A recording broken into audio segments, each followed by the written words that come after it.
I'm legally insane.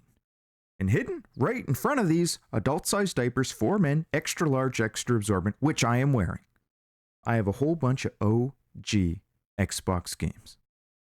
All new pickups. Brand new games. And there's some real ball blowers in here, buddy. You might want to get your gun ready. 6 bullets in the chamber. I ain't giving you another warning. You're going to blow your balls off after I show you the first game on the list here. Well, I recently went downtown. You guys already know I always go downtown every Friday night. I'm downtown. Back of the 7-Eleven right behind the dumpster. That's where John Bunday's mother is. She's there 7 days a week. And I'm visiting her every night. Well, she gave me a great deal. After that great $10 deal that she gave me another deal on all of these Xbox games. Every single one of them, I got a deal. I'm going to jail. She called the cops. So let's start with game number 1. And this is the game that I am the most excited about because it's a game I previously didn't know existed. And it's a game that I wish I had back in the day. And when I say back in the day, I'm talking back when the Xbox first came out. Because I was an early buyer of that console, buddy. I don't know how long it was out, but I know it wasn't very long when I bought into it. Because before it even came out, I had eaten up the marketing material like you wouldn't believe. I was a die-hard fan. I was a cult follower of the console. So much so that in, I think it was grade 10 communications class, and I'm not even making this up, we were allowed to do a presentation on any topic we wanted. I think the purpose behind it was to just teach you how to like use PowerPoint and communication related software. The whole class was really just about presenting like both verbal and visual communication and learning very basic software like editing software. You could film commercials, things like that. It was a monkey could pass the class, to be honest with you. It was a class for retards. It was the easiest class in all of high school. But in that class, I chose to do a presentation on the Xbox before the thing even came out. And I'm going to give you guys a quick example. I know I'm getting off topic, but the marketing was so powerful. You got to understand, Microsoft had unlimited money. This is the juggernaut. The juggernaut entering the industry. This is the juggernaut that could take on Nintendo because this juggernaut had the bankroll of an unlimited amount of dollars, which Sega did not have. Sega did not have the bankroll to be able to continue competing with Nintendo and PlayStation. When PlayStation came in, that was a wrap for Sega because they messed up on the Saturn and then they messed up again on the Dreamcast, unfortunately. But anyways, the marketing was so powerful that they had convinced me and millions of others, I kid you not, that consoles were going to replace and surpass PCs. That's how powerful the marketing was. That was a huge part of their marketing campaign. And I know because I was eating up every ounce of what they were putting out. The game magazines, the websites, the videos, the interviews, I read it all. Okay, I was in the trenches and I was deep. I was deeper than I was last night in John Bunday's mother. Okay, I was real deep. I was about as deep as you can get. You don't get any deeper. You don't get deeper than where I was. Okay? Now, it turned out that was completely false and that there was about a 0% chance that consoles were going to replace PCs. But we didn't know that at the time. It was a marketing gimmick. It was just like blast processing from the Sega Genesis. It was a marketing gimmick. That's all it was. There's no such thing as blast processing. You freaking retard. It doesn't exist. It was a marketing term that they made up to try to sell the Genesis because it was an inferior console. But it had more megahertz. It had more speed. So they had to come up with... That's what they told the guys. That's literally what the Sega... Tom Kalinske told the marketing team. Or whoever was in charge of the marketing. He said, find out what we beat them at and focus on that and only that and just go guns blazing marketing. And that's what they did. And it worked. It worked. Okay, so game number 1, Still Life. CIB, of course. I paid $11, which is and this is mint condition too, by the way. I forget which seller I bought this off of, but I'm very happy with it. I'm very pleased that the condition is good, because I had one seller recently screw me. I got a whole bunch of games off that guy. He screwed me like you wouldn't believe. I mean, one of the games doesn't even work, for starters. But some of his games have appeared in my recent videos, and I got several more that are coming in the future from that same seller. They're all dirty, disgusting games. One of them has pubic hair on it, so now I own 2 games with pubic hair stuck on the games. I don't know how it got there, because it ain't mine. I kid you not, it's not mine. I know that you people think that it's my pubic hair, but I'm not kidding you. I wish it was my pubic hair. I wish it was. I'd be happy if it was mine, because at least then I'd feel like cleaning it and touching it. I refuse to clean those games because I refuse to go anywhere near the pubic hair. I'm not touching it. I don't care if I have gloves on. People write in the comment section, why don't you put some gloves on, you disgusting freak? What's wrong with you? Well, I don't want to touch it. I'm not touching the pubic hair. So yeah, it's still on the games, both of them. I got pubic hair in both the games. All right, so let's talk about Still Life. I haven't played it, but it's on my bucket list to beat. Well, first of all, it was released in 2005. So it was not an early release title. So they had time to master the graphics, the coding, the porting, because it's a PC port. And that's what the Xbox was famous for, by the way. It's an exclusive. You ain't going to find it on your PS2. And that was one of the gimmicks of the Xbox as well. Because it was Microsoft, they made it. And the way that the operating system was, it was based on Windows. They were able to easily port PC games. They were able to easily do that.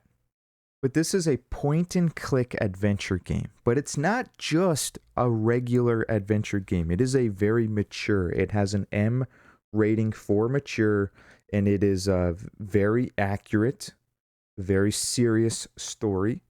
Very mature as in very gory, gruesome, dark, and eerie.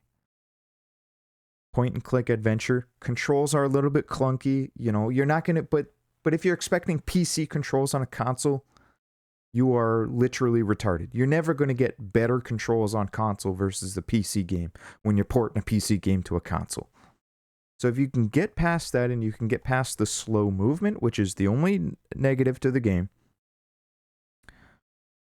from what I gather, then I think you're going to enjoy this game. It's a story-driven game, though. You have to understand that as well. Story-driven. Don't go into it expecting the best gameplay in the world or the best puzzles in the world. There's puzzles in the game, which I'm not a fan of. But my understanding is that none of the puzzles are overly difficult. They're all logical. And even the players that are bad at puzzles have been able to beat this game. Now, it is a short game, which was considered a negative back in the day, but it's actually considered a positive in today's modern era. So 5 to 6 hours to complete for the average player. And that includes beating and solving the puzzles. Once again, for the average player. If you're me, I'm below average. I admit it. I'm not very good at video games. At least most of them. At least if there's a puzzle involved, that much I know. That's a 10-hour game for me. Unless I cheat. Right? Which I am going to cheat. I'll go on GameFAQ. I don't care. Or I'll just go on YouTube. If I get stuck at a puzzle, I'm not going to sit there for 3 hours trying to figure it out. I ain't got time for that, buddy. I'm here for the story. Right? I'm just here to enjoy a nice story and relax. I ain't got time to sit there and figure out a puzzle anymore. I'm done with those days. I don't do that anymore. I want to throw out one piece, though. The game sold surprisingly well. I think it was discounted, because I've seen on GameFAQ people talk about how this was a discounted $20 game. Brand new back in the day. Brand spanking new. $20 US. That's cheap, man. That's cheap. So they sold 240,000 copies, I do believe. 240,000 copies. This is the sequel to the original first game that was PC only, but you don't need to play that particular game. And by the way, you can get this game on Steam. You don't need to get the Xbox version, but I don't like playing games on PC.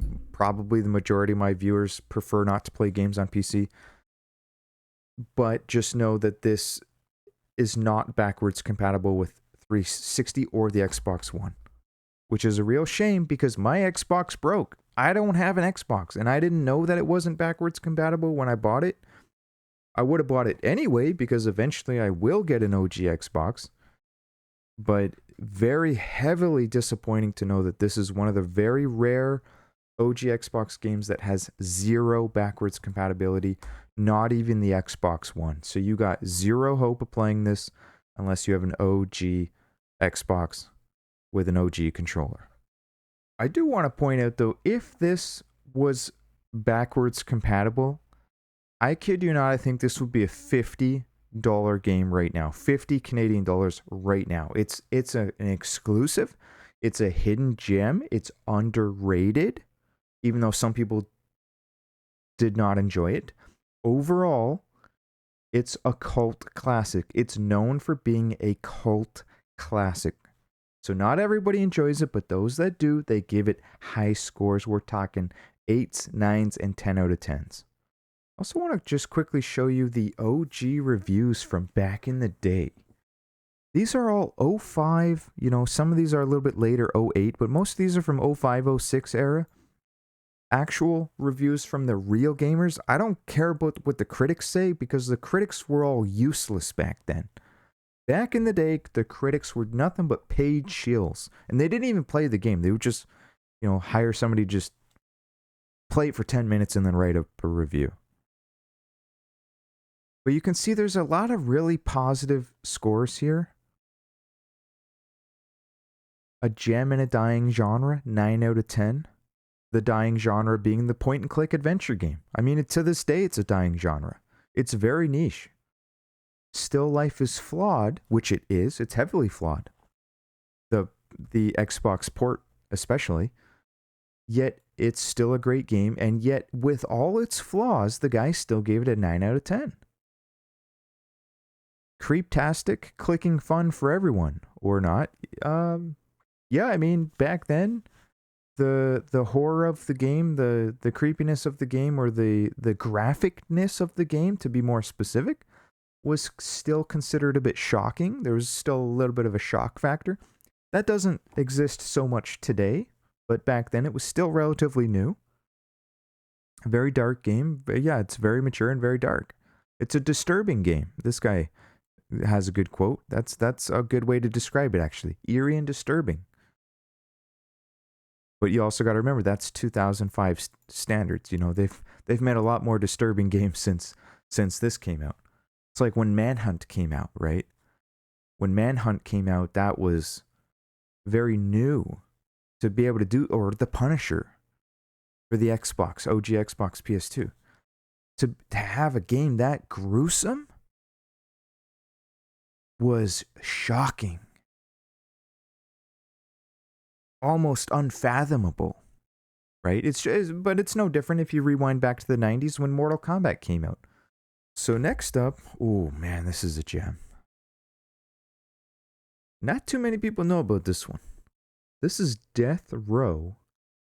OG Xbox exclusive yet again. You ain't gonna find this on your PS2.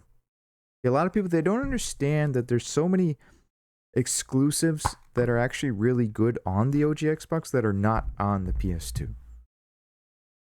CIB condition is not as good as I would have liked it to be.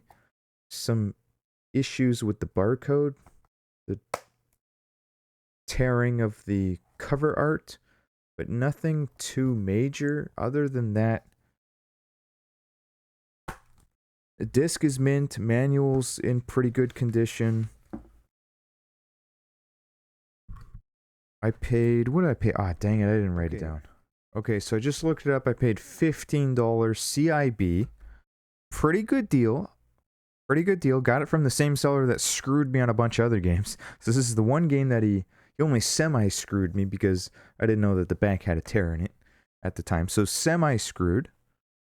And that is considering that the game does trade for, or price charts for $32.78 CIB. Which is, what is that, USD? $23.93 USD. Chart-wise, it looks to have broken out of its previous trading range. which it was stuck in that $15 range for what, about 3 years? Looks like roughly 3 years, from 2021 until 2023, really.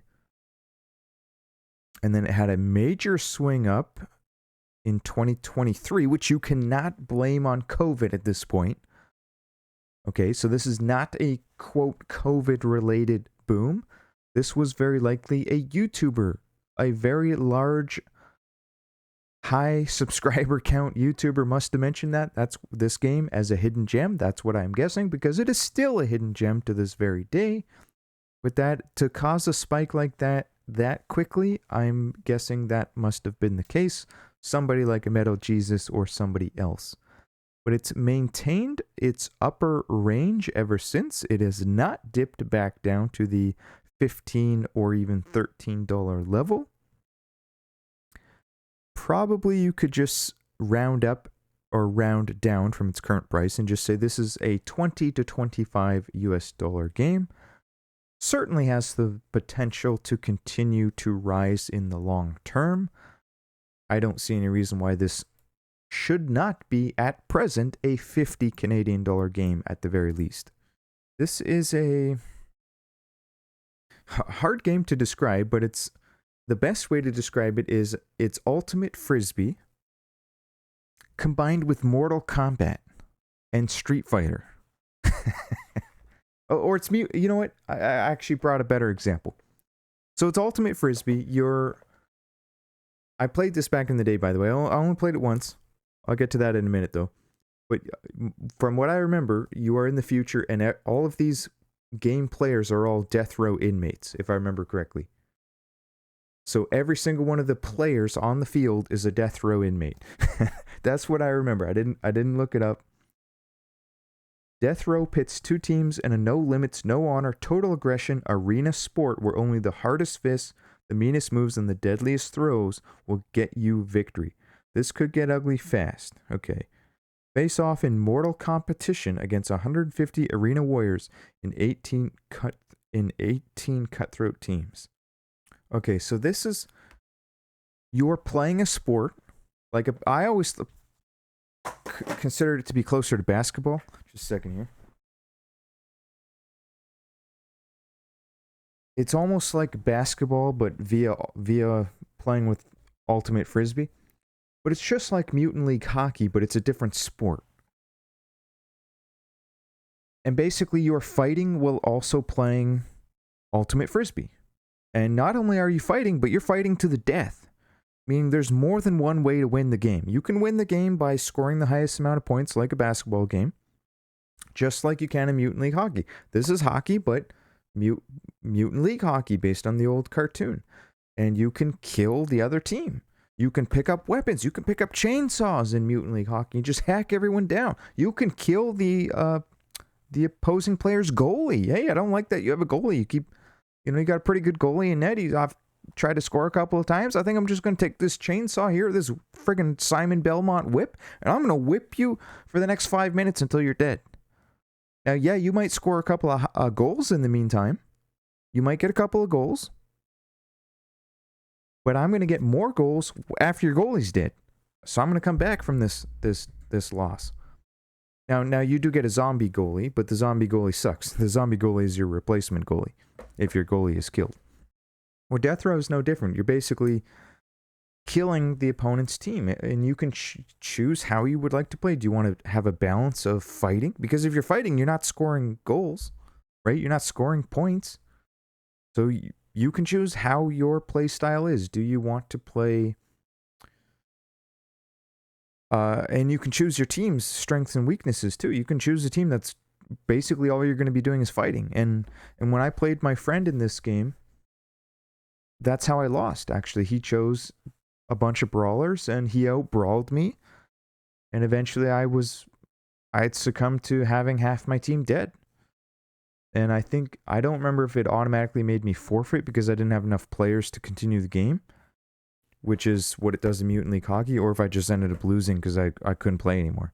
Like, maybe I only had one guy in the field. I don't quite remember. But this is a fun game. It's it's not a 10 out of 10 game. It's just for fun. It's for a laugh. That's all it is. It does have a little bit of a high learning curve though, so if you're going to play this with a buddy, which it's best played one-on-one, it's 4-player as well. If you are going to play it with a buddy though, or a 4-player team, you will have to have like one or two practice rounds, because until it's a little bit chaotic when you're trying to learn. I'll leave it at that.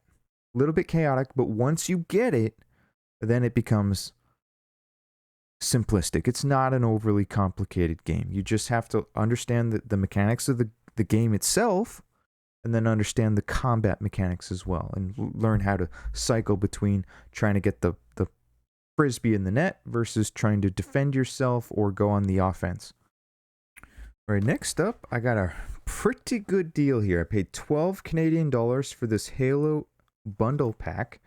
We got, what do we get in here? We got OG Halo, not for resale copy though. I think that's worth less money, so you need to be aware of that. It is CIB, it's a pretty good condition. I checked the disc even. I think the OG owner of this particular copy, I'm assuming that this came with his console, and I'm assuming he didn't like Halo. Not a first-person shooter fan, because the disc looks like it was never even touched. $12 though, and Halo, what does Halo 1 go for? Halo 1 goes for about $18.89. Price starts for about $18.89. We round down about 15 Canadian dollars by the looks of it. Sold listing $15, $15, $16. Some of these higher ones you can ignore because there's usually, it's not an accurate listing. But yeah, I mean, you're looking at $15 on average. It's not a cheap game anymore. Like, even Halo went up in price, which is quite interesting because back in 2018, this was worthless. $5 game. Well, it's not a $5 game anymore. Halo is kind of like the Grand Theft Auto series. People want the OG, and to this day they still want the OG, because you can play this on 360. You can get an updated Halo Anniversary Edition on multiple consoles. But this is the version that people still want to this day. They want to play it on the OG hardware.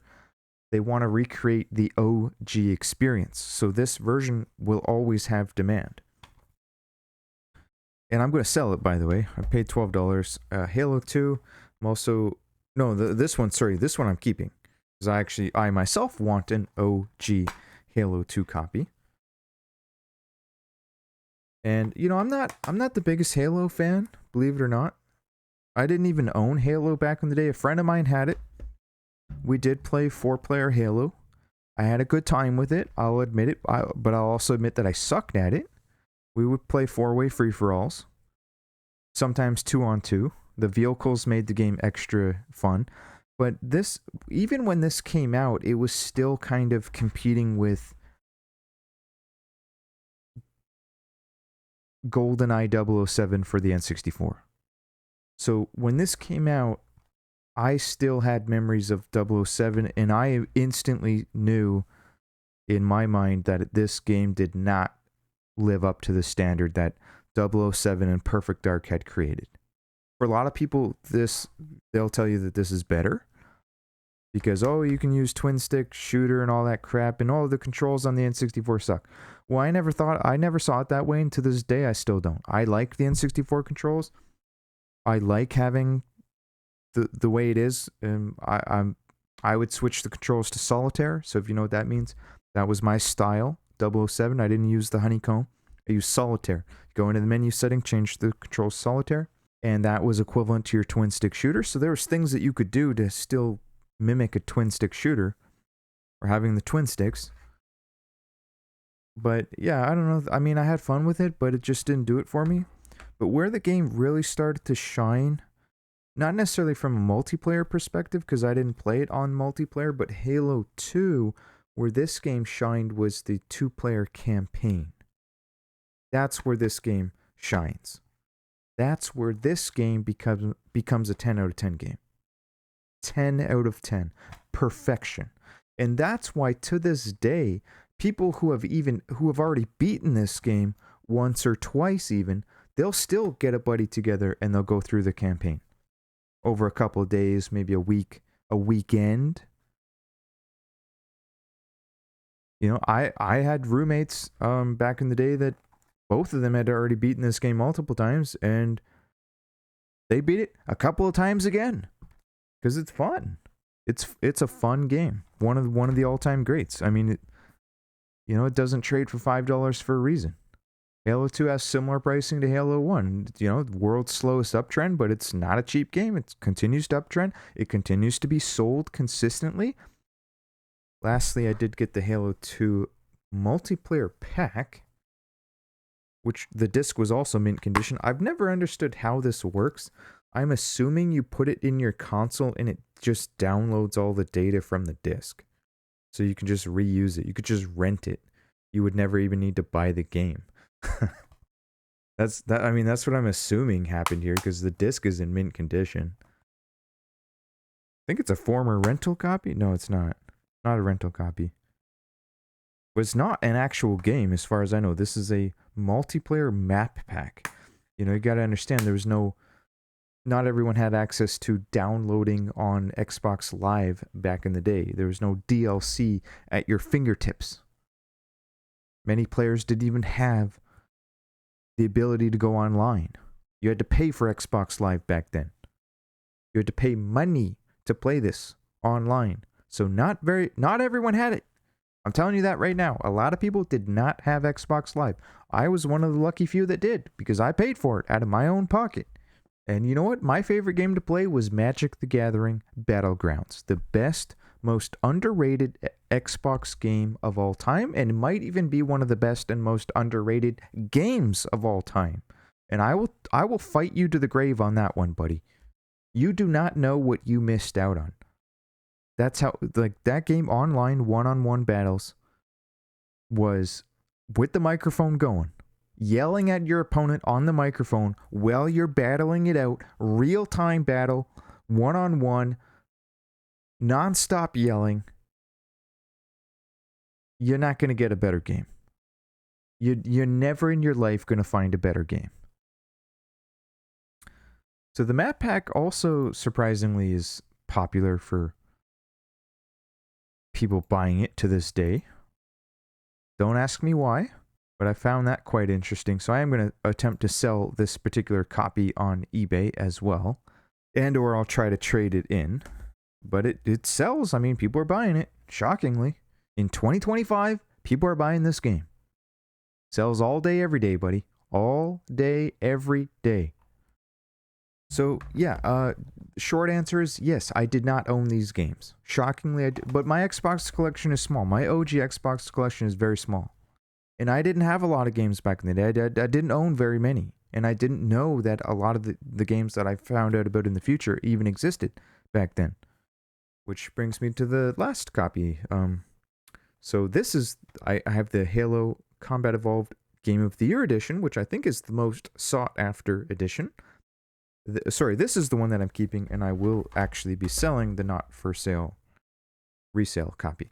This Game of the Year edition would have, well, hopefully it has, any patches and updates that they came out with. Oh yeah, here's an interesting thing that I bet you didn't know about this map pack. I gotta take my shades off. Never in a million years would I have guessed this. But here's what it says. So, and this would have been incentive to buy this back in the day. So this is probably a huge seller for them. Like, what a scam to be able to just sell DLC content like this. But here's your extra incentive to buy it. So bonus features. Behind the scenes Halo 2 multiplayer pack documentary. That's free. Bonus feature. But that's not the kicker. Hold on. I'll get to the kicker. Also included Another Day at the Beach animated Halo 2 side story short. Now the kicker, complete game updates, including improved support for HD TV, improved Xbox Live gameplay, and cool gameplay enhancements. New gameplay enhancements intensify weapon, grenade, and melee combat. I had no idea. about that. That's incredible. I don't know what they did, but I guess it's some sort of patch. So they added patches on here, which I would imagine is on here. Oh, sorry, no, these are different games. Well, if they had a Halo 2 Game of the Year edition, I would imagine that they would have put those enhancements on the Game of the Year edition. Oh, you know what? I forgot to mention one thing. So if you think that you might be interested in Still Life, but you're sitting on the fence and you're like, I don't know about that. I don't know if I'd enjoy that. You know, with the flaws that it has, maybe I'll pass. Well, let me tell, or maybe you're on the fence about the story. Let me tell you this. If you like Dreamfall, which was also a PC port, keep that in mind. Or if you like Syberia 1 and 2, you will like this game. So this game was made by Microids, and Microids made Syberia 1 and 2, which we all know are cult classic games. Cult classics to this day, and to this day they are porting it on newer consoles, including the Nintendo Switch, for example. And they keep porting it. PS3, they ported it. Nintendo Switch, they're going to keep porting Syberia 1, 2, and 3 for the rest of eternity, because they are that good. They are all-time classics. Well, if you like Dreamfall, which was also in a somewhat similar genre as Still Life, it's an adventure game, PC port, that also had flaws, but it was a story-driven game. So if you played Dreamfall and you said, hey, I really enjoyed the story, I understand that the gameplay had some flaws, but it was still good. I still had a good time with it. Or if you liked Syberia, you should heavily consider Still Life and consider getting the PC port of it. I mean, if that's what it comes down to, go ahead and pick up the PC game. I'm not going to stop you. So here is Still Life here on Steam. It's very cheap. This is Canadian dollars, $8.79 Canadian, and that's not even on sale. It does go on sale, so you could keep an eye on it. You could pick up a cheap copy elsewhere, eBay, for example. Digital key, Steam key, you could purchase one. Here it is, developed and published by Microids. They make good games. You can play the sequel directly on here. 100% by Just Adventure. For anyone who loves a mystery and has an investigative mind. I know a good game when I see one. I don't need to play a game to know it's good. See, that's what some of you newer viewers especially don't understand. I have the golden touch. Okay? 13 Sentinels Aegis Rim. I bought the game blind. And I blew my balls off within the first, 15 minutes? I think I know a thing or two about hidden gems. I bought that game based on a comment that I read on a YouTube trailer. A comment that I read. I just know a good game when I see one. When I see a comment, all I need to do is see one comment. Just to give you an example, I saw that comment and I saw the passion coming through the words. They jumped out at me and I could feel them tickle my balls. I could feel it. I get a little tickle in my ball sack. It's a tingling sensation. And I get it when I read the passion. I can sense and feel that passion oozing out. And it tickles me. And I laugh a little too. It's a straight up tickle. And that's what happened with 13 Sentinels Aegis Rim. That's why I bought the game. I didn't even understand how to play the game. So I'm telling you, if you like a good story and you like a good mystery and you like a mature game, you're going to enjoy this game. I'm going to beat it. It's on my bucket list. I didn't even beat it yet. I mean, I'm not even, I'm not lying to you. I'm not telling you right now that I beat the game and that I know everything about the game. I didn't beat the game. But I know enough about the game to know that it's a game that I would personally enjoy. And that's why it's now on my bucket list of games that I would like to beat. And when I finally do sit down and play it, because I refuse to play it on PC. But when I finally do sit down and play it, I'll have that gun ready, 6 bullets in the chamber.